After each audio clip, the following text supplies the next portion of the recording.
জম্মু ও কাশ্মীরের কাটুয়া জেলার দুই বিশেষ পুলিশ অফিসার এসপিওকে সন্ত্রাসীদের কার্যকলাপে সহায়তা করার অভিযোগে চাকরি থেকে বরখাস্ত করা হয়েছে। এসপিও আব্দুল লতিফ এবং মোহাম্মদ আব্বাসের বিরুদ্ধে মামলা করা হয়েছে।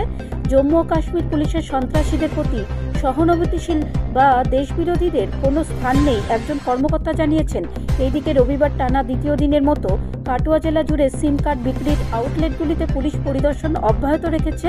এই উদ্যোগের লক্ষ্য নতুন সিম নিবন্ধনের জন্য যাচাইকরণ প্রক্রিয়া জোরদার করা এবং মোবাইল সংযোগের সম্ভাব্য অপব্যবহার রোধ করা। কর্মকর্তা আরও যোগ করেন, বিক্রেতাদের সমস্ত লেনদেনের সঠিক রেকর্ড বজায় রাখা এবং আধার কার্ড, ভোটার আইডি এবং অন্যান্য বৈধ প্রমাণের মতো পরিচয়পত্র সংগ্রহ ও যাচাইয়ের পদ্ধতি কঠোরভাবে অনুসরণ করার নির্দেশ দেওয়া হয়েছে। এসপি মহিতা শর্মা বলেন, কেওয়াইসি নির্দেশিকা মেনে না চললে বা অবহেলা করলে আইনি ব্যবস্থা সহ কঠোর ব্যবস্থা নেওয়া যেতে পারে।